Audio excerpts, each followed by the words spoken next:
Bismillahirrahmanirrahim. Innal hamdalillah nahmaduhu wa nasta'inuhu wa nastaghfiruh wa na'udzu billahi min syururi anfusina wa min sayyiati a'malina. May yahdihillahu fala mudhillalah wa man yudhlil fala hadiyalah. Asyhadu an la ilaha illallah wa asyhadu anna Muhammadar abduhu wa rasuluh. Alladzi la nabiyya amma ba'du. Asyhadu an la ilaha illallah wa asyhadu anna Muhammad abduhu wa rasuluh. Alhamdulillah telah datang pemateri yang sangat luar biasa, yaitu Al-Ustadz Fanalilah Sabilil Haq.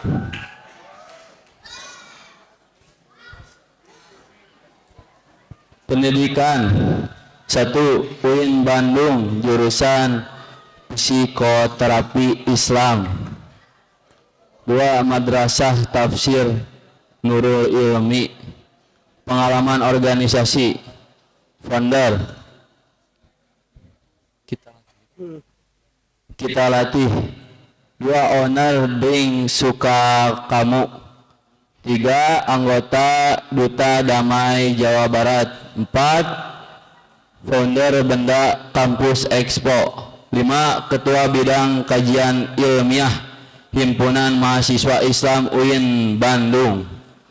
6 ketua bidang dakwah dan pendidikan PC Pemuda Persis Cileunyi. 7 ketua RG Mualimin tahun 2020. 8 anggota Sapala 67.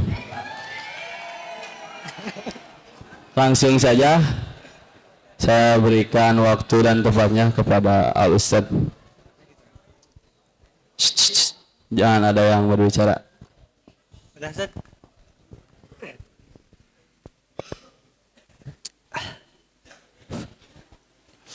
Alhamdulillahilladzi amarona bittaqwa wa nahana an ittibail hawa. Asyhadu an la ilaha illallah wa asyhadu anna Muhammadan abduhu wa rasuluh alladzi la nabiyya ba'da amma ba'du. Asatidatil kiram auladil udaba wa banatul adiba.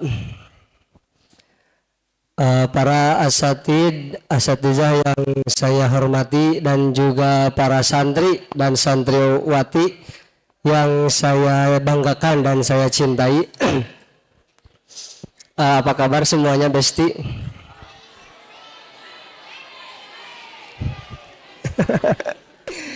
Baik kabarnya, Besti. Sekarang kita di sini mau ngapain? Hah? Mau apa? Mau menuntut ilmu. Karena sama-sama kita menuntut ilmu bareng ya. Saya juga sama, kita sedang belajar begitu. Kebetulan tadi yang disebutkan oleh oleh Padilah, betul. Saya itu kan alhamdulillah founder Kita Latih, yang dimana Kita Latih itu bergerak di bidang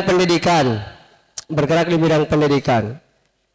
Nah, Kita Latih itu sesuatu yang nantinya tuh kelas bimbel dan sebagainya. Alhamdulillah sekarang udah mempunyai kurang lebih 20 murid lah di Kita Latih, dari mulai SD sampai SMA. Dan di dalamnya itu ada bahasa Inggris, ada mengaji, akidah akhlak, begitulah dan lain sebagainya. Jadi nanti kalau kalian ada butuh sama saya atau Kita Latih, bisalah DM aja langsung atau follow dulu IG-nya, DM Kita Latih nanti, tapi jangan sekarang. Kalau sekarang nanti bahaya dong ya. Tapi itu naon, kalau sekarang juga ya nanti saya agak bakal laporin kok. Kalau kalian nge-DM lewat IG gak bakal saya laporin. Iya kan, kalau sekarang berarti kalian bawa HP, ya gak? Iya gitu. Atau berpikir secara logika gerak ya. Ya begitu. Jadi seperti itu. Nah, bismillahirrahmanirrahim. Sekarang itu teman-teman, sekarang itu di era digitalisasi dan juga era modern, benar nggak? Modern. digitalisasi, wah pokoknya semuanya sangat luar biasa lah. Apalagi nanti kalau kalian keluar dari pesantren itu pasti paham lah apa yang kemudian menjadi kehidupan kita nantinya. Nah makanya menurut saya ini ya, menurut saya sebagai santri, saya juga dulu santri di sini, alumni dari sini ya. Saya juga ketua RG di sini. Maaf agak sombong dikit. Tahun 2020. Nah, di sini dulu tahun 2020 kebetulan saya ketua RG-nya. Saya itu angkatan tahun 2021 lulusan tahun 2021. Di sini sekarang masih ada nama-nama angkatan? Ada ya? Semoga rukun ya. Saya tuh kalau angkatannya di angkatan scam ya dulu, angkatan scam. Ya itu. Ya udah segitulah perkenalannya. Tapi udah ada yang kenal saya? Hah? Alhamdulillah saya agak sombong gimana ya? Janganlah nanti aja ceritanya di luar ini. Sekarang materian dulu. Sekarang itu materialnya santri itu kan sebagai remaja. Di sini tuh saya tahu pasti ada yang namanya gennya gen Z sama gen alpha, ya kan? Gen Z sama gen alpha lah, kira-kira seperti itu. Nah, peran remaja santri untuk membangun peradaban Islam dan mempertahankan Islam pada zaman sekarang, yang dimana nanti akan dipertanggungjawabkan ketika di akhirat kepada kehadapan Allah, begitu ya. Di era digitalisasi dan modern, begitu. Kalian tahu bahasa ini bahwa Islam itu datang dengan keadaan yang asing, benar nggak? Islam itu datang dibawa oleh Rasul dengan keadaan yang asing. Kemudian kata Rasul juga Islam akan hilang atau pulang dengan keadaan asing. Benar? Yes. Jadi Islam itu nanti akan asing. Sama seperti aku sama kamu nanti asing.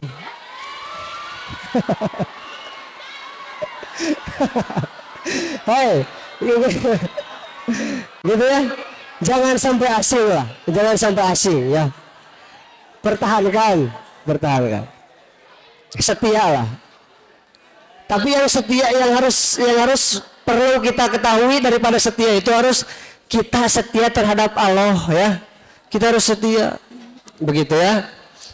Ketika kemudian kita ingin sesuatu datang ke Allah, tapi ketika kita sudah mendapatkannya kita lupa terhadap Allah, jangan gitu ya. Jangan butuhnya saja datang kepada Allah itu jangan. Tapi setiap detik, setiap saat kita harus datang lah, begitu. Nah, di sini tuh saya membahas tentang itu, tentang bagaimana peran kita nanti ketika di hadapan Allah lah. Nah kan pemuda atau remaja itu ada dalam kalau dalam psikologi itu lagi masa bimbang. Lagi masa bimbang, kita itu lagi masa bimbang, lagi mencari jati diri, ya kan? Saya mah sedang mencari jati diri sekarang itu, gitu. Biasanya seperti itu. Nah dari kalimat saya sedang mencari jati diri, saya kemudian sedang bimbang dan sebagainya dari remaja. Nah itu tuh menandakan bahwa kita itu belum tegas dalam diri kita, belum menjadi sepenuhnya diri kita sendiri, begitu teman-teman. Itu ya. Jadi kita harus tahu. Jadi kalau kita pengen merubah sesuatu, kita harus berubah dari diri kita sendiri dulu. Kalau kita pengen merubah sesuatu. Pertanyaan saya, kalian pengen merubah diri gak? Merubah diri seperti apa? Hah? Mau berubah? Ketika kita ingin merubah, apa yang akan kita lakukan? Hah? Yang kita lakukan apa? Makanya kan gini nih, kalau kata Najwa Shihab itu, hidup yang tidak dipertaruhkan tidak akan dimenangkan. Kalau dalam reggae itu ya, genre lagu reggae, tahu reggae? Hey, Reggae, kalau dalam lagu reggae itu gini kalimatnya, apa namanya? Takkan ada progres di dalam perubahan tanpa adanya pergerakan. Quotes of the day, ya tulis itu jangan quotes ke harapna, begitu ya. Jadi ketika kita ingin perubahan maka harus bergerak, benar nggak? Bergerak. Saya juga gini, kalau kalian mengadu nasib, saya itu santri, ya. Kalau kalian mengadu nasib, saya itu AA, kalian itu adik-adik. Jadi kata saya tuh, kata kalian tuh, kalau saya itu kan santri, ya adik-adik. Kalau kalian adu nasib, saya juga sama. Di sini dulu santri. Saya juga dulu sama gak betah di sini. Tapi karena saya ketua RW jadi saya betah. Tidak. Ya, seperti itu. Saya juga sama gak betah di sini, kemudian banyak. Tapi menurut saya, hidup yang dipertaruhkan itu yang akan dimenangkan. Karena kita perlu tahu. Sekarang saya kasih informasi lah kepada kalian. Saya kasih informasi bahwa di luar sekarang sedang banyak-banyaknya ideologi yang masuk daripada barat ke kita Indonesia. Sedangkan mayoritas di Indonesia itu adalah mayoritas Islam, benar nggak? Di Indonesia itu mayoritasnya Islam. Tapi yang masuk ideologinya ideologi barat ke Indonesia.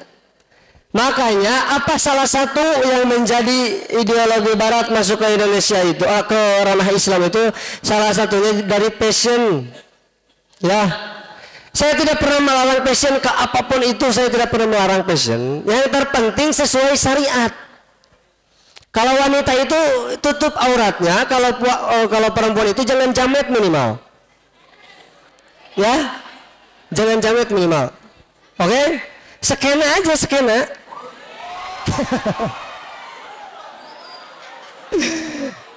Skena itu apa? Tahu gak skena? Skenario hanya milik Allah. Skena itu ya. Skena. Bolehlah minimal starboy. Tapi jangan jamet lah, jangan jamet ya.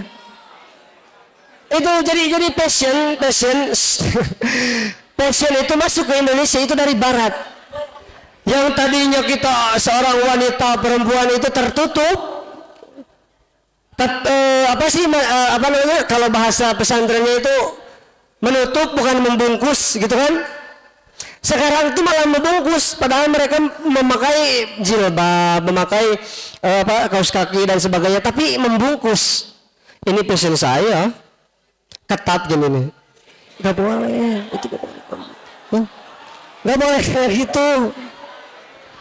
Udah aja passion kita kayak gini, udah yang gombrang-gombrang gitu ya. Kalau kalian laki-laki kayak Habib aja gak apa-apa, bagus ya. Kayak Habib pakai apa namanya? Enggak, bukan sorban atau haredang, jalabiah. Itu ya jalabiah. Kalau mau ke ape pakai jalabiah keren.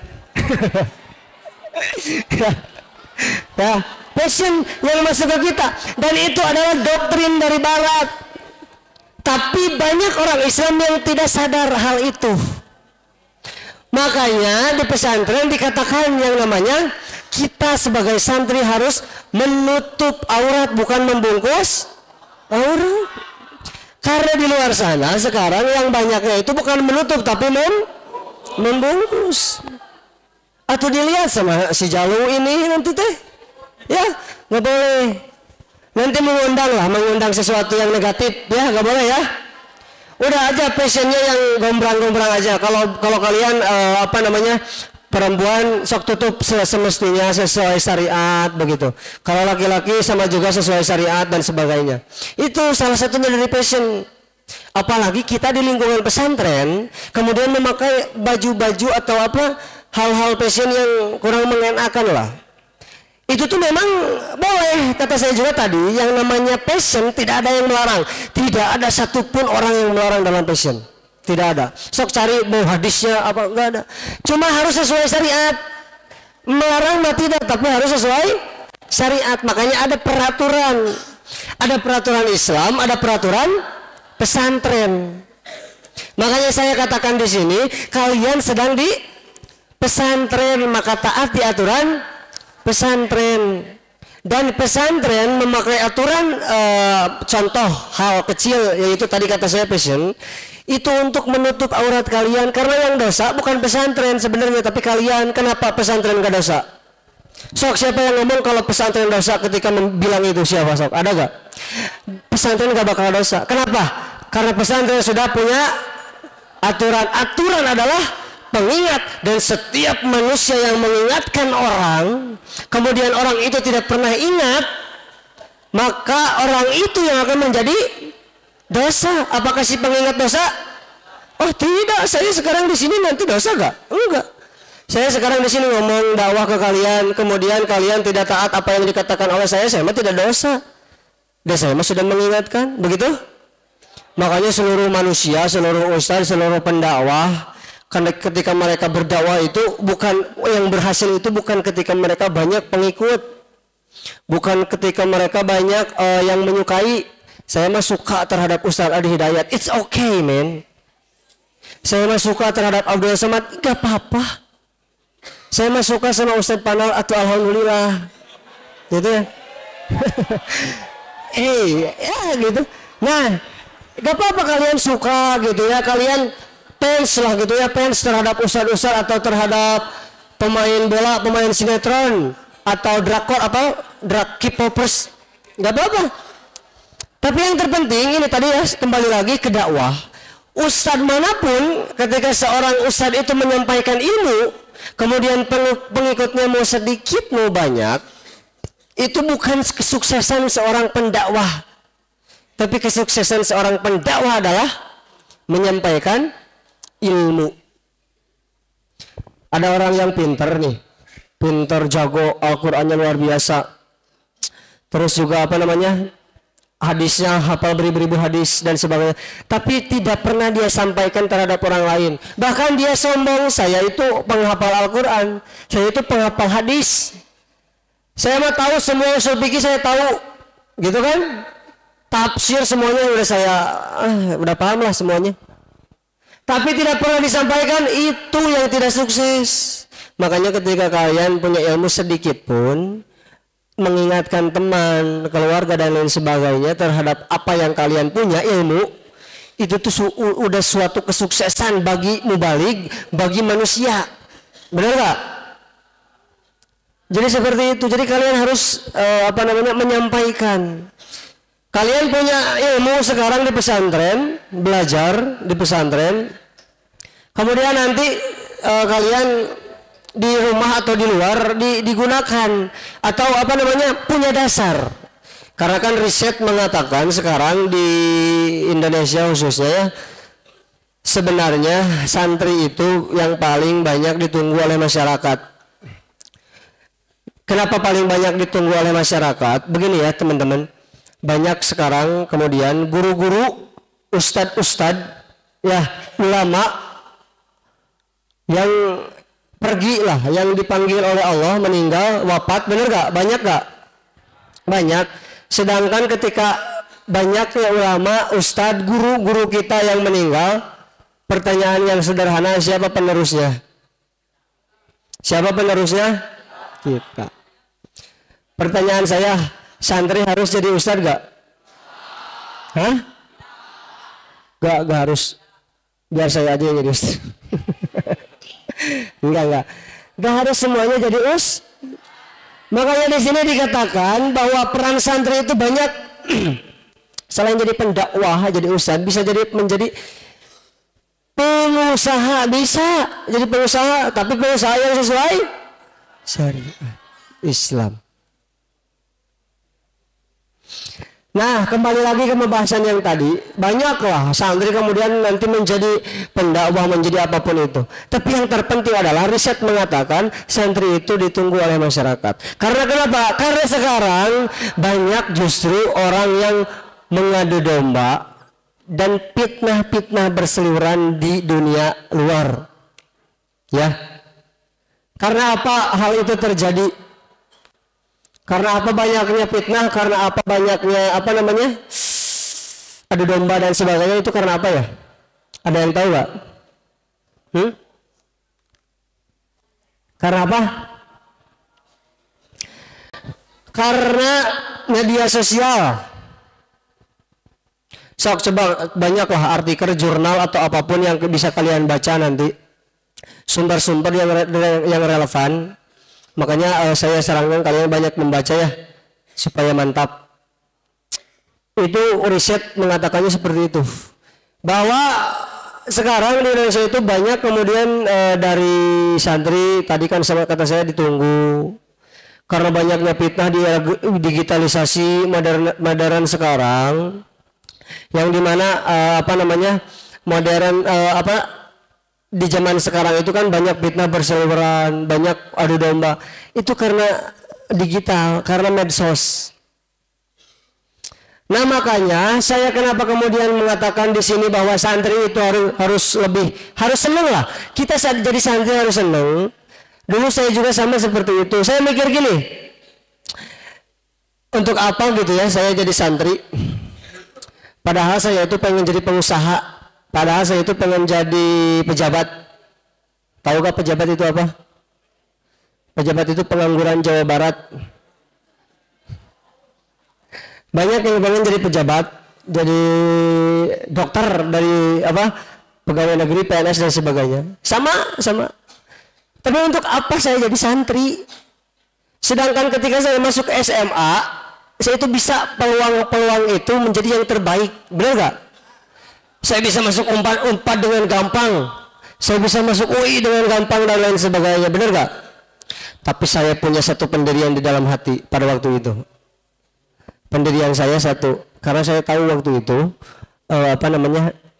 ketika banyaknya informasi yang berseliweran. Karena tadi kan saya udah bilang di awal bahwa Islam datang dengan asing, kembali dengan asing, maka saya itu motivasi saya itu satu, yaitu Muhammad Al-Fatih. Muhammad Al-Fatih itu kan seorang pemuda kan, seorang pemuda yang menaklukkan Konstantinopel di umur 21 tahun ya. Seorang Muhammad Al-Fatih menaklukkan Konstantinopel, pemimpin waktu itu di umur 21 tahun ya. Keren kan? Keren tuh Muhammad Al-Fatih. Dan saya panutan pada waktu itu beliau. Kemudian saya baca bukunya. Dan ada satu yang kemudian menjadi rujukan bagi diri saya. Kenapa saya harus mempertahankan dasar agama untuk diri saya.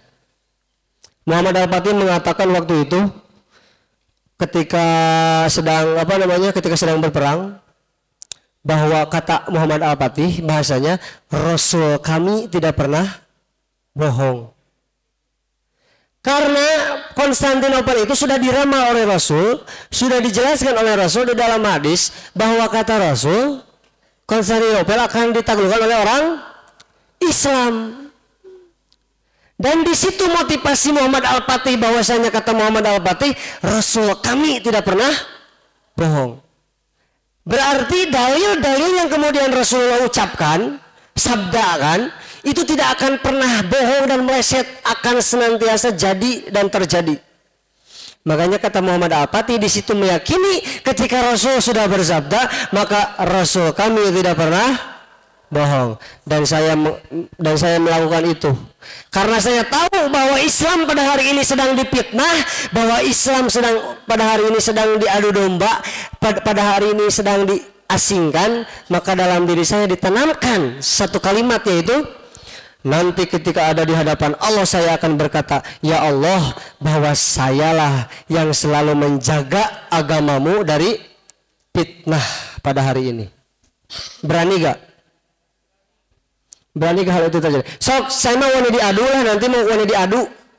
Orang yang pikirannya liberal, orang yang pikirannya tidak mendasar pada Islam, dan kemudian meninggalkan Islam, bahkan banyak syariat Islam yang dilanggar kemudian dirubah. Kalau bahasa ustadznya ngadalilan amal, tahu kan? Maksud ngadalilan amal itu jadi gini, ada satu perilaku yang perilaku itu harus kita lakukan meskipun itu haram, tapi kita nyari dalilnya, paham nggak? Jadi ada satu perilaku itu sebenarnya tidak boleh, Tapi kita ulik dalilnya sampai ketemu, sampai si perilaku itu menjadi boleh. Karena kita mencari dalilnya. Padahal yang terpenting itu mengamalkan dalil, bukan ngadalilan amal. Maksud dari mengamalkan dalil itu berarti ada dalilnya kita lakukan. Kalau ngedalilan amal mah gak ada dalilnya tapi kita lakukan, gak ada dalilnya tapi dilakukan, dicari dalilnya yang pas dengan hal itu gitu. Nah, makanya yang terpenting itu mengamalkan dalil. Apa yang kemudian kita harus amalkan? Dalil-dalil. Makanya saya sekali lagi saya bilang bahwa nanti ketika saya di akhirat bersama kalian, khususnya di sini nih, kalian di sini, saya nanti akan berkata gitu. Di zaman modern ini, di zaman yang banyaknya fitnah ini, ya Allah, saya yang mempertahankan agamamu. Ada gak yang berani bilang gitu nanti? Sok, saya mah bakal bersaksi dengan hal itu. Saya mah dengan penuh hati ini ngobrol dengan keseriusan. Karena sudah aneh lah dengan keanehan di dunia ini yang terjadi, dengan fitnah-fitnah mengadu domba Islam, bahwa Islam itu sudah tidak relevan di sini, bahwa Islam itu sudah tidak kalau kita kan ada bahasa gini nih, kalau kita kemudian ingin maju, ingin memajukan teknologi, maka lepaskan agama, ya kan? Maka kita jangan bawa-bawa agama.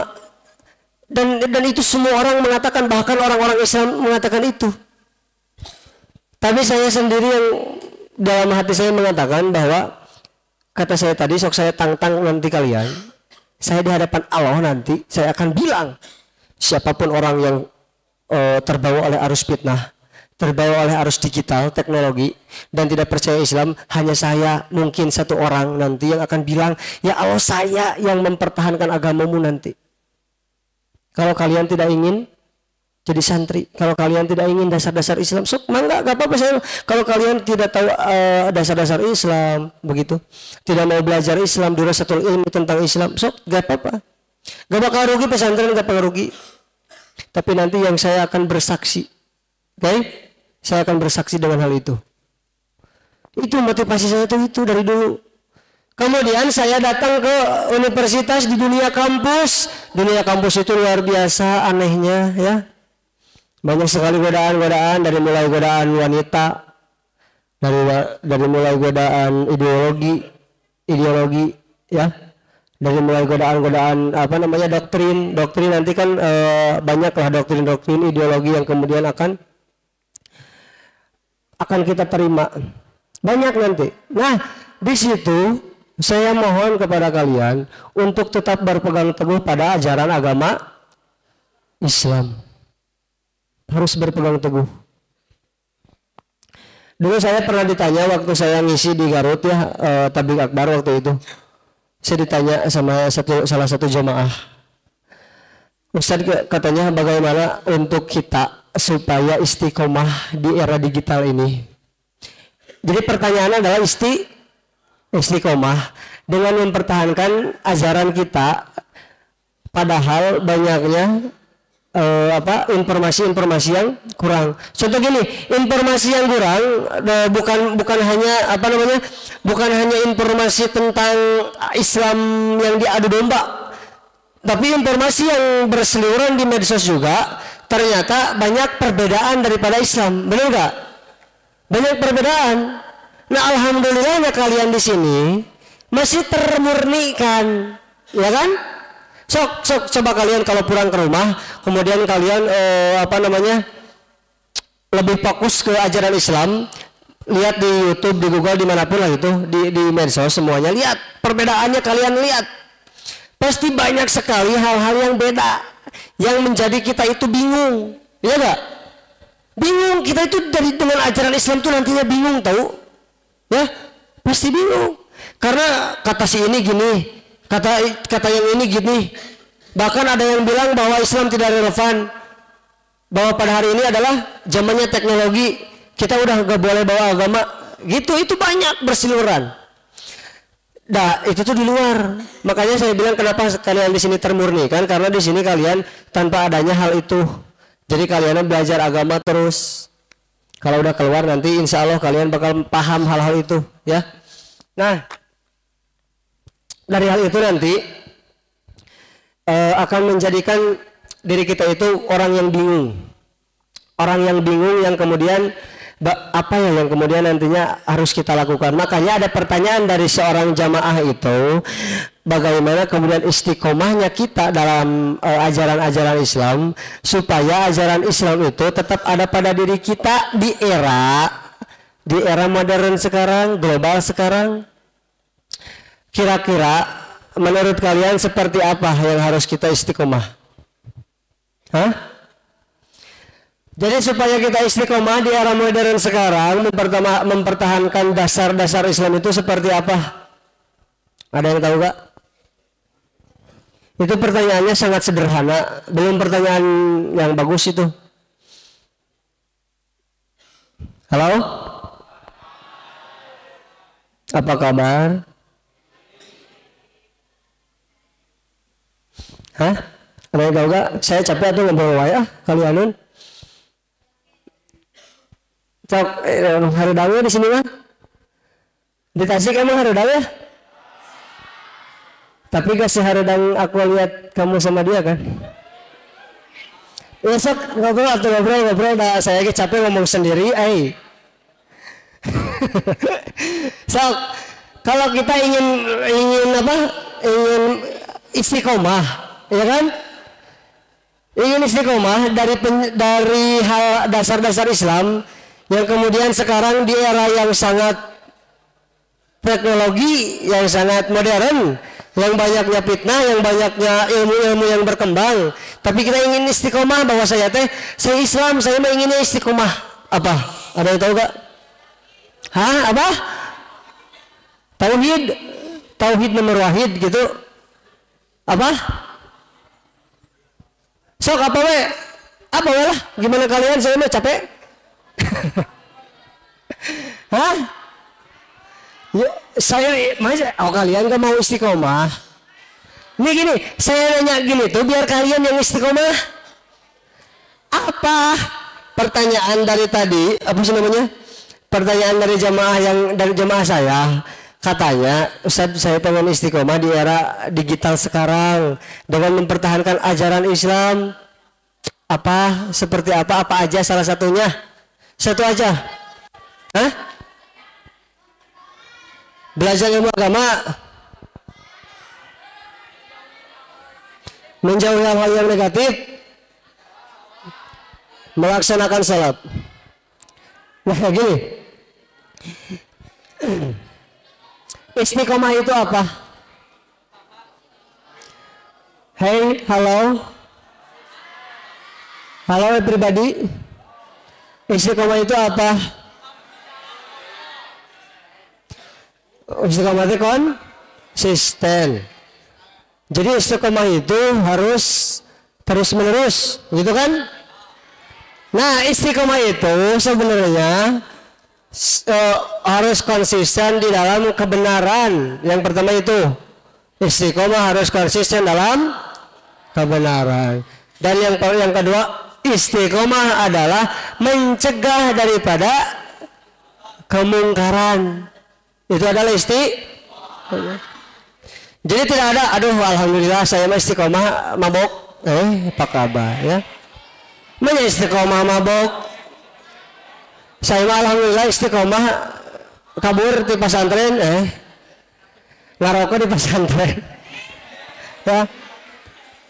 Saya istiqomah membuka aurat. Kemudian istiqomah itu untuk hal baik. Saya istiqomah salat 5 waktu di masjid. Saya istiqomah, tapi tong sombong ya. Saya suka salat 5 waktu di masjid. Saya jago jago nahwu. Ada yang jago nahwu di sini? Ada yang jago usul fikih? Saya istiqomah ibadah pokoknya ya, istiqomah ibadah. Nah, ini saya akan bacakan ya. Ketika kita harus istiqomah dengan hal itu, maka yang pertama yang harus kita lakukan adalah sholat, belajar ilmu agama. Kata saya, Bu, Ibu pengen istiqomah? Iya, saya pengen istiqomah katanya. Saya bilang, Bu, kalau Ibu pengen istiqomah berarti harus belajar agama Islam. Kok aneh jawabannya? Aneh enggak? Enggak, kalau menurut saya aneh justru. Si ibu itu juga ngahulang waktu itu. Tahu ngahulang, you know? Nah, itu ngahulang bahasa Indonesia nih? Bengong. Bengong, ngahulang waktu itu. Maaf ya bahasanya dihijiin. Bengong, ngahulang waktu itu. Ustadz kenapa? Katanya kalau istiqomah kita harus belajar agama Islam. Kita bermain mantik di sini. Ada yang belajar mantik? Saya dulu belajar mantik di dasar. Gini, saya dulu belajar mantik di sini ya, dasar mantik, usul fikih itu gak beda jauh. Itu logika Islam. Nanti kalau di kampus kalian dapat filsafat, ya filsafat itu adalah itu mantik dasarnya. Dulu saya gurunya Ustazah Ina. Kalau sekarang siapa? Sama. Dulu saya Ustazah Ina gurunya, dan alhamdulillah saya paling besar aja nilai karena saya mah orangnya berpikir logika lah. Gitu. Hei, sok. Kenapa? Kemudian kata saya, kita ketika pengen istiqomah, kita harus belajar agama Islam. Kenapa? Karena kita Islam. Ada yang bisa jawab gak? Itu sesederhana mungkin. Sok berpikir. Kenapa? Jawaban saya, kalau kalian pengen istiqomah, ibu pengen istiqomah, maka harus belajar menuntut ajaran agama Islam. Maka jawabannya cuma satu. Jawabannya berupa pertanyaan. Istiqomah ayana di mana? Itu temantik, bro. Hei, apa kabar? Ya? Diajar tuh? Itu diajar? Marah lawannya diajar mantik, nah atau tekawatakan.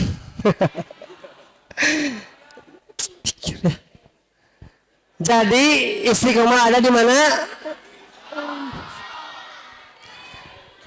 Kalian pengen istiqomah, tapi itu diajar agama Islam. Gimana mau istiqomah? Paham gak? Kita tuh pengen menjadi detektif, tapi tidak masuk polisi jadi intel. Ripuh, meskipun bisa tapi ripuh, nggak ada izin juga. Sama, kita istiqomah, banyak kan yang istiqomah gini. Tapi katanya Ustaz, yang istiqomah itu bukan hanya di Islam, yang lain juga sama istiqomah, ya kan? Sama orang lain juga istiqomah. Tapi pakai dasar kan istiqomahnya? Ketika kita istiqomah tidak pakai dasar, maka nanti muncul perkataan saya istiqomah keluar dari pesantren, saya istiqomah wudud di pesantren, saya istiqomah melakukan maksiat, itu nanti yang keluar. Makanya istiqomah ada di Islam. Ketika pengen istiqomah, yang pertama harus kita lakukan adalah belajar agama Islam. Nanti banyak di situ ketika kita ingin istiqomah dari banyaknya kejadian-kejadian sekarang. Belajar agama Islam, menuntut dirasatul ilmi, ya, menuntut agama Islam, menuntut agama Allah, begitu ya. Nah kemudian selanjutnya, ketika kita ingin istiqomah juga dalam ajaran-ajaran dalam kehidupan kita, yang kedua adalah melaksanakan sholat 5 waktu. Kenapa melaksanakan sholat 5 waktu?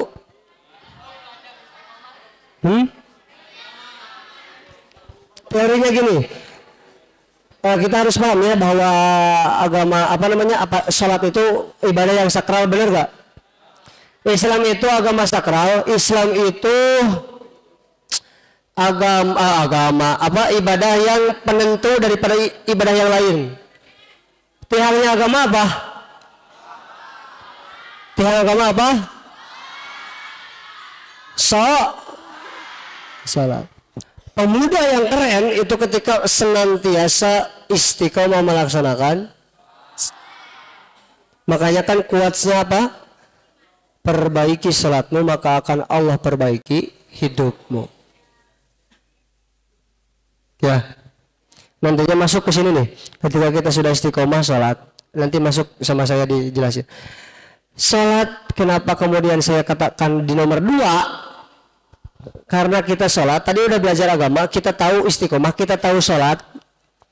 Salat itu menjadi yang sakral. Ketika kita melaksanakan salat, kedengar gak? Kedengar yang di belakang? Ketika kita melaksanakan apa? Hah? Ketika kita melaksanakan salat, ya. Tapi kita tidak melaksanakan ibadah yang lain. Contoh ibadah lain apa? Saum, zakat, haji, sedekah dan sebagainya. Tapi kita melaksanakan salat, maka pahala salat akan Allah catat. Tapi pahala yang lain dicatat gak sama Allah? Hah? Dicatat gak pahala yang lain? Gak dicatat atau udah gak dilaksanain?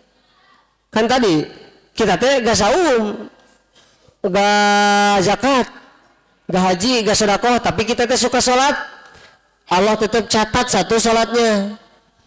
Tapi ketika kita tidak sholat, dengerin ya Pak, fokus, nanti salah paham. Kalau kita tidak sholat, tapi kita melaksanakan saum, ya kan? Kita saum rajin, Senin Kamis rajin, Ramadan rajin, sodako kita rajin ke temen, ayo jajan kita sepesantren benar ke Bismacon ya, kita jajan gitu ya, berapapun kalian mau sodako rajin, ya kan, berperilaku baik kepada orang lain rajin dan sebagainya, kita rajin umroh tiap bulan, tapi sholatnya tidak dilaksanakan. Pertanyaan saya, apakah kita rugi terhadap hal itu? Hah? Rugi gak? Jadi ketika sholat tidak laksanakan, meskipun kita rajin terhadap ibadah yang lain, maka nantinya kita akan rugi, tidak akan mendapatkan pahala. Sesakral itu. Jadi kita telah mencek bahasa Sunda mah capek gawe teu kapake. Bener tuh? Saum paling rajin Senin Kamis, Ramadan. Ada sholat wajib betara dilakukan bahkan subuhnya jam 7 jam 8 contohnya tuh gitu. Nah itu tuh bentuk yang dimana kita menjadi orang yang rugi. Kita tuh capeknya aja, saum capeknya doang, kita dapat capeknya doang itu, ya gitu. Jadi saya katakan bahwa sholat di nomor 2 begitu ya. Nah balik lagi ke istiqomahan dalam diri kita supaya kita menjadi orang istiqomah pada zaman era digital ini. Begini ya teman-teman, maksud saya dari tadi itu, nanti ketika kalian atau teman-teman ada di rumah, kemudian teman-teman bahkan nanti lulus ya kelas 12 lulus keluar, itu godaannya sangat banyak, luar biasa. Dari tadi kan saya bilang bahwa doktrin ideologi sudah masuk ke Islam di Indonesia, sehingga Islam di Indonesia itu dikucilkan. Ketika saya berada di suatu kampus ataupun di suatu majelis diskusi, ketika ada orang yang ngomong gini, menurut Islam mereka tidak menerima, paham nggak? Dengar ya, mereka tidak menerima ketika kita bawa-bawa Islam. Menurut Islam tidak menerima. Kenapa? Karena menurut mereka Islam itu sudah tidak relevan. Jadi teknologi Islam itu mundur. Yes, Islam itu mundur. Hari ini Islam mundur. Tapi dulu Islam itu ada pada era yang keemasan, maju. Jadi dulu justru yang membawa kepada kemajuan itu adalah Islam. Kalau kalian ingin merubah peradaban, maka kalian harus tahu sejarah. Kalian ngomong gini, saya mah ingin merubah peradaban, saya orang aktivis, tapi tidak tahu sejarahnya, mah gak bakal bisa. Makanya baca sejarah. Kalau kalian ingin membangun Islam lebih bagus, maka bangun sejarahnya. Kita harus paham sejarahnya. Kalau kalian ingin merubah diri kalian sendiri, maka kita harus ingat terhadap masa lalu kita. Bahwa saya pernah melakukan dosa dan tidak harus dilakukan kembali. Benar gak? Saya pernah melakukan dosa itu dan saya tidak akan melakukan dosa itu kembali. Allah bakal nerima. Terus kita juga bakal menjadi orang yang lebih baik. Siap? Subhanul yaum Badanatul yaum.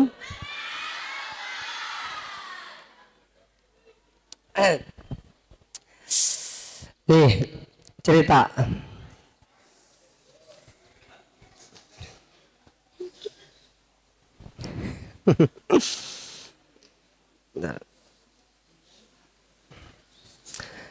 Nanti di dunia kampus, kata saya tadi ya, kita harus punya dasar Islam. Kalian yang nantinya bakal keluar dari pesantren atau bahkan nanti pulang dari pesantren ke rumah, kita harus punya dasar Islam. Saya dulu saya seorang yang memang agak beda lah dari orang lain. Dulu saya orang yang membangkang pada ideologi. Tahu kan ideologi, tahu kalian teh? Dulu saya membangkang pada ideologi yang tidak relevan dengan pikiran saya. Ya kan? Menurut saya ini tidak masuk akal nih. Gitu kan? Menurut saya ini dan lain sebagainya lah. Saya juga sama dulu seperti itu, seperti kalian. Membaca buku-buku yang memang buku-bukunya kalau disebut berat lah, ya berat gitu. Buku-buku berat begitu. Tapi di situ karena saya punya dasar Islam, saya tuh orangnya belajar di luar. Jadi diri saya itu belajar di dua alam. Nah, maksudnya bukan di dua alam, di dua ilmu lah, di dua ilmu. Ilmu yang pertama itu ilmu eksternal bagi diri saya. Maksud ilmu eksternal tahu nggak? Paham nggak? Enggak ya? Iya, udah belum dijelasin. Jadi menurut ilmu eksternal menurut saya itu gini. Ilmu eksternal bagi diri saya karena kan dua, eksternal dan internal. Eksternal menurut saya, kalau kalian mau contoh nggak apa-apa, adalah ilmu umum yang ada di luar selain ilmu Islam. Itu ilmu eksternal saya. Makanya saya datang ke majelis diskusi apapun, mau itu di kampus, mau itu dengan dosen, mau itu dengan para hadirin dan lain sebagainya, ya saya bicara gitu, berdiskusi dan belajar, saya tampung semuanya. Mau itu tentang hukum, mau itu tentang filsafat, mau itu tentang politik, mau itu tentang kehidupan, digitalisasi, modern dan sebagainya, saya semua ambil. Saya datengin semuanya, seminar-seminar saya datengin. Makanya saya suka ngisi seminar bukan seminar sih, lebih ke ngisi diskusi lah di kampus. Karena saya sering gitu mengikuti hal-hal itu. Itu ilmu eksternal bagi saya. Tapi ada satu lagi, yaitu ilmu internal. Ilmu internalnya itu adalah ilmu diri saya sendiri. Ilmu internal bagi saya adalah belajar agama. Makanya kan tadi disebutkan di CV saya itu belajar di UIN, belajar di luar, tapi saya belajar juga di madrasah tafsir Nurul Ilmi.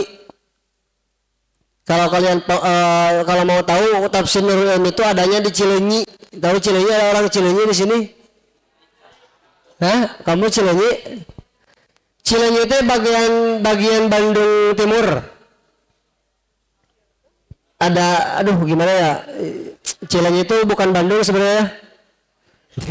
Di Cileunyi ada yang namanya Madrasah Tafsir Nurul Ilmi. Saya belajar di situ. Dasar ilmu agama saya dari situ. Dasar agama saya di situ. Makanya dua ilmu yang sekarang saya pegang. Makanya kalau ngomongin semua ilmu dengan saya bukan sombong ini ya, tapi belajar ini mah belajar. Saya belajar ilmu eksternal, saya paham. Karena kalau saya tidak paham ilmu eksternal, pertanyaan saya, siapa yang akan membangun peradaban Islam? Paham nggak arah pikiran saya?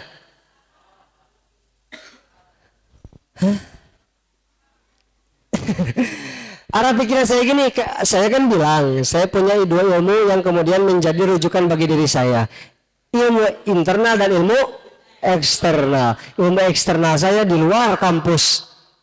Kenapa saya belajar ilmu eksternal? Karena saya harus tahu apa yang menjadi ideologi orang-orang luar. Kalau hukum, kenapa hukum harus kita pelajari? Biar kita paham bagaimana hukum-hukum di Indonesia, hukum-hukum internasional. Kalau filsafat kita tahu filosofi. Kalau psikologi kita tahu bagaimana kemudian manusia, benar gak? Kalau politik kita tahu bagaimana politik Indonesia, apa yang menjadi adu domba bagi Islam, apa yang menjadi fitnah bagi Islam, paham?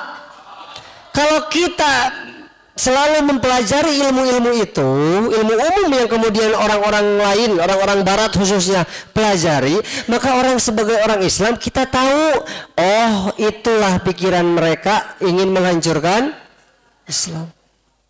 Dan yang kedua adalah eksternal saya punya dasar iman. Ketika saya belajar hal itu, kemudian banyak doktrin-doktrin yang sangat bahaya bagi diri saya punya Islam, saya punya iman bahwa kata saya, ilmu kamu tidak seberapa bagi tafsir.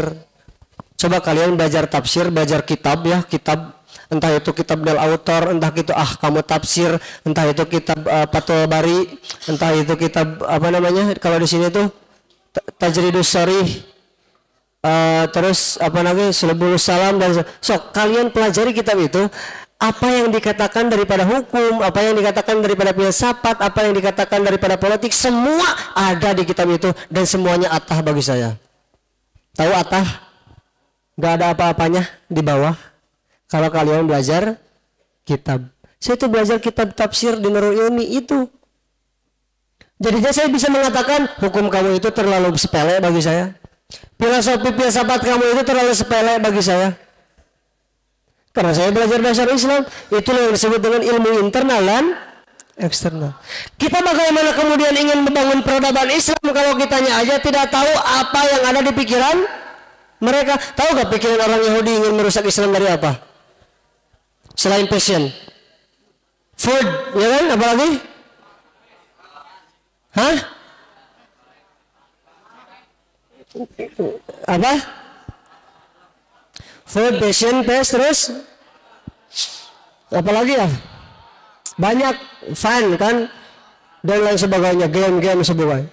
Kalian main ML, main FF, tidak ada yang melarang, tapi harus tahu waktu. Makanya kan kata Rasulullah SAW bersabda, dua nikmat kata Rasul yang banyak manusia tertipu karenanya, yang pertama kesehatan dan waktu luang.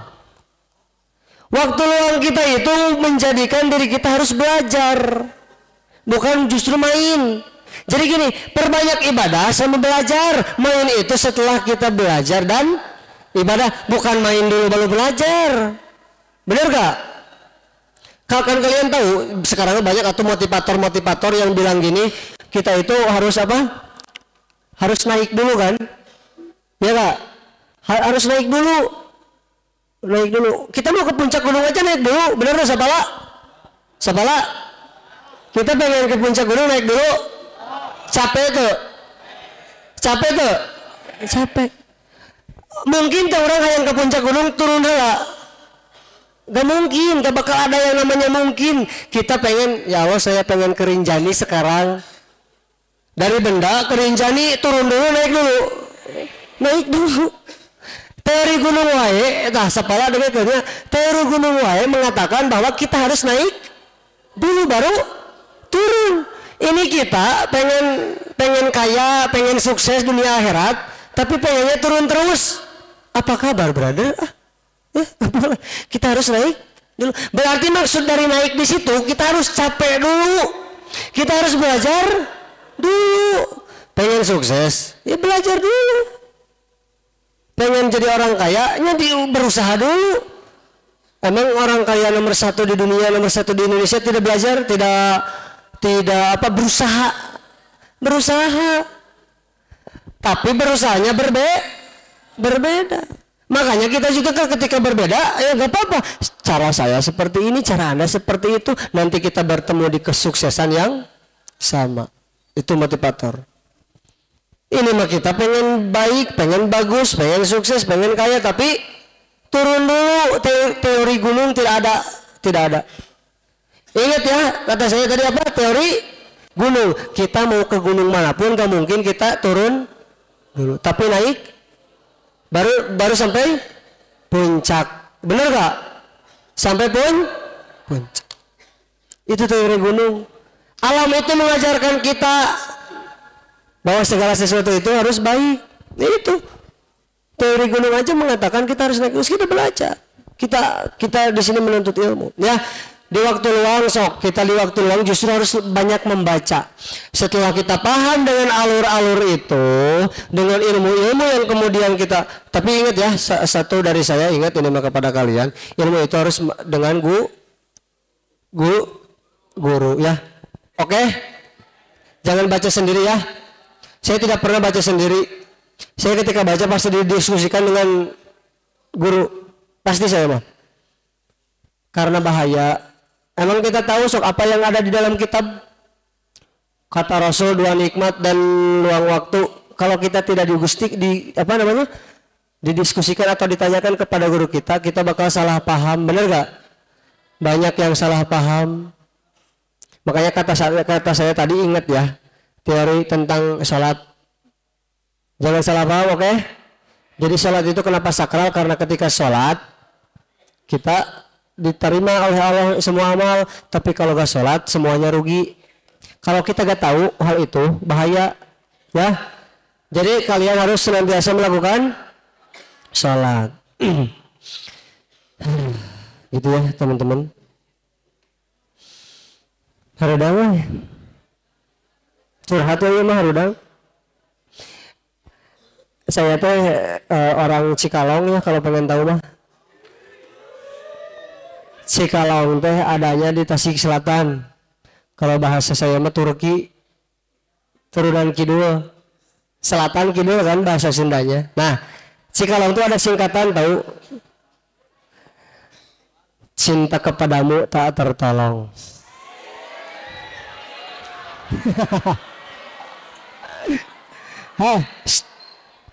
Ya, gitu. Sok, lanjut.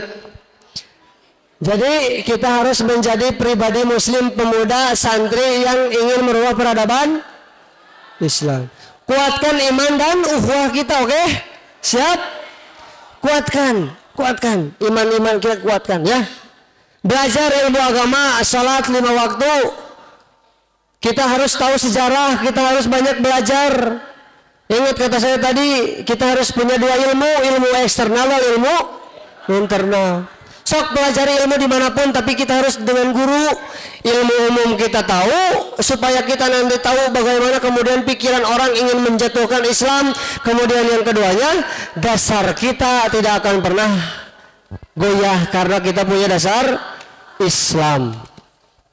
Ya, jadi saya sangat bersyukur ketika saya menjadi santri, ketika sama dengan kalian menjadi santri, pertahankan. Ingat kata saya tadi bahwa saya bilang kita nanti adu di Allah dengan Allah, di hadapan Allah, kita beradu argumen. Kata saya tadi apa?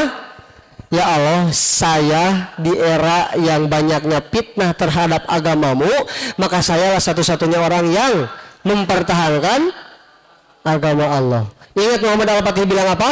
Rasul kami tidak pernah bohong. Oke, sok nanti bertemu dengan saya. Sok saya siap bertemu. Saya akan bersaksi di hadapan Allah. Nanti saya bilang, ya Allah, saya selalu berkomitmen bahwa saya di era sekarang yang banyaknya fitnah untuk Islam, saya satu-satunya atau salah satunya orang yang mempertahankan agamamu, ya Allah. Siap? Siap. Saya orangnya suka menantang. Ya. Nih, makanya dalilnya kan nahnu naqussu 'alaika naba'ahum bil haqqi innahum fityata amanu bi rabbihim wazidnahum huda. Sesungguhnya mereka adalah pemuda-pemuda yang beriman kepada Tuhan mereka dan kami tambahkan kepada mereka petunjuk. Ya.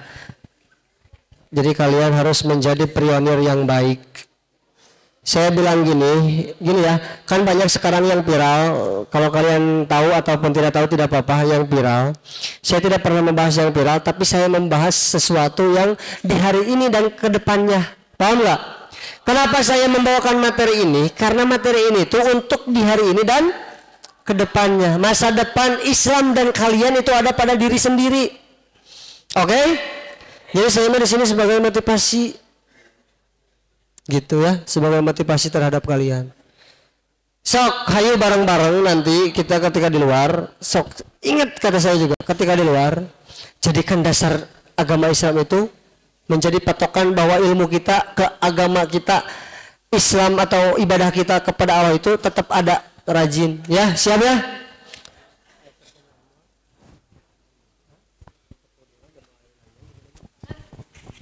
Hah? Oh, sok itu bebas.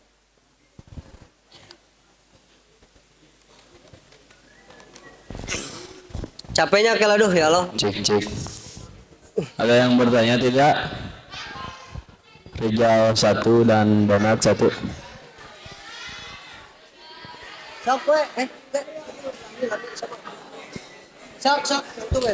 Langsung. Oh, sok atuh. Sok saya mau pemantik bagi kalian. Kalau mau tanya agak apa-apa.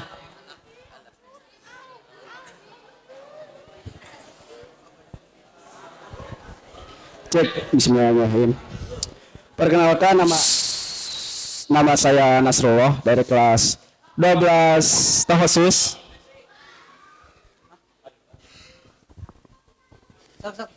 Izin bertanya, sebuah data menunjukkan bahwasanya 80% mental kita dibentuk oleh lingkungan eksternal. Ya, data menunjukkan bahwasanya mental kita itu dibentuk 80% oleh lingkungan. Pertanyaan saya adalah bagaimana caranya mengukuhkan mentalitas kita untuk berdakwah ketika zaman modernitas yang faktanya zaman modernitas ini emang Islam itu dikucilkan. Islam itu emang diminoritaskan. Misalnya ketika kita dakwah, lingkungan kita, teman-teman kita itu membuli, misalnya teh soalim atau agamis teuing lah. Yes, terus data menunjukkan bahwasanya 80% teh dari lingkungan. Namun zaman sekarang teh lingkungan tidak mendukung untuk kita berdakwah. Nah, bagaimana caranya mengukuhkan mentalitas kita? Oke. Bagus ya, ini pertanyaannya nyambung dengan yang mana? Dari pembahasan saya tadi nyambung ke pertanyaan dia? Nyambung ya? Pertanyaan saya nyambung dengan yang mana? Kan kita berpikir nyambung dengan yang mana? Dengan apa? Istiqomah? Bukan.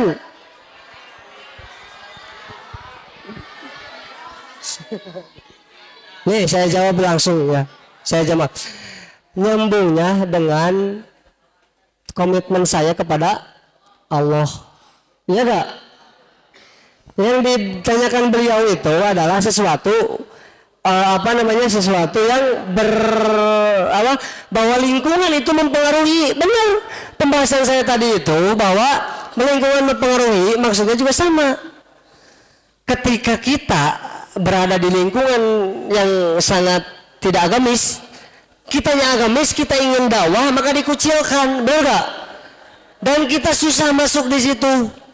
Maka saya bilang dari tadi, relevansi saya bukan cuma nanti di akhirat, tapi kata-kata saya yang tadi itu juga berlaku untuk di dunia sekarang. Makanya kata saya juga tadi gini, mau segimanapun lingkungan, mau segimanapun nanti ilmu-ilmu yang didapat oleh kita di luaran sana, pasti banyak hal seperti itu yang menyepelekan tentang Islam, para hadirin ya, tentang Islam. Lingkungan mempengaruhi kita.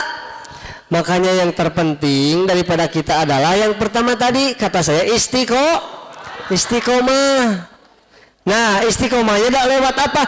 Lewat dasar kita. Kalaupun kita kemudian ingin istiqomah, berarti karena gini, orang istiqomah itu karena punya dasar Islam. Pertanyaan saya, kenapa orang dakwah tidak istiqomah? Karena lingkungan. Kenapa orang dakwah yang tadi dikatakan si adik itu tidak istiqomah? Atau tidak, lingkungannya kan tidak mendukung. Seorang ingin berdakwah disebutnya terlalu agamis, tidak mendukung terhadap lingkungannya. Kenapa dia tidak istiqomah? Hah? Apa? Berarti dasarnya tidak diperkuat. Ya memang benar 80% mental kita dibuat oleh lingkungan. Itu riset benar. Lingkungan benar. Kita berada di lingkungan yang negatif, ya udah kita negatif. Kita berada di lingkungan yang positif, berarti kita ada di lingkungan yang positif.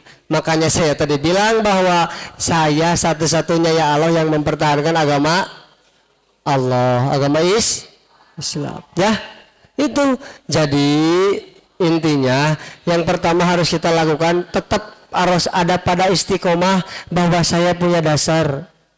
Lingkungannya tidak mendukung, emang datangnya Nabi sama Rasul lingkungannya mendukung? Rasul datang diturunkan sama Allah, mendukung ke lingkungannya?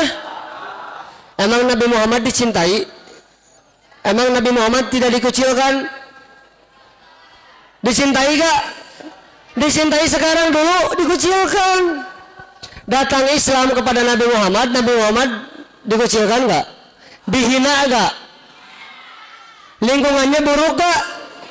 Bahkan keluarganya sendiri pun buruk terhadap Rasul. Tapi Rasul nyerah gak? Hah? Nyerah gak Rasul? Kenapa Rasul tidak nyerah? Karena punya ilmu agak.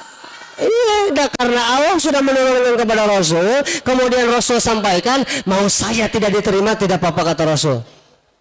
Karena saya hanya menyampaikan. Emang Nabi Yusuf, Nabi Yunus, Nabi Adam semuanya diturunkan oleh Allah, tidak ada rintangan?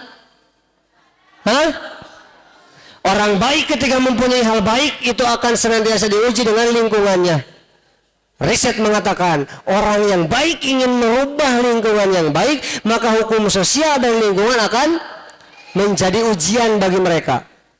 Benar gak? Saya ingin baik, hukum sosial datang kepada saya. Si Ustadz itu mah goreng, Ustadz itu mah aneh dan banyak yang ngomongin banyak, benar gak? Bahkan sekelas Ustadz Adi Hidayat aja banyak yang benci, benar gak? Padahal beliau ingin merubah umat, benar? Iya, begitu. Ya. Jadi, kalaupun pertanyaannya kita ingin tetap, ya udah kita istiqomah, tetap kita ada pada ajaran Islam. Kalau kemudian orang-orangnya, kemudian kita pertanyaannya, kenapa lingkungan mempengaruhi kita? Berarti kitanya yang terpengaruhi oleh lingkungan. Sebenarnya mah simple, itu tuh ada di dalam diri kalian, ya, begitu ya.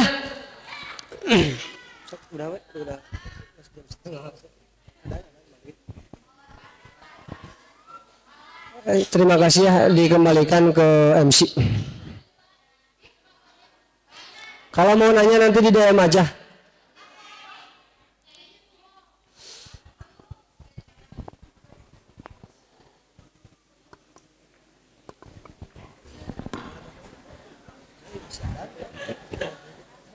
Cek. Alhamdulillah telah beres acara panen. Semoga kita bisa menyerap ilmu yang telah disampaikan dan semoga yang menyampaikan mendapatkan ridho atau pahala dari Allah. Mungkin cukupkan sekian. Banat tapadolna.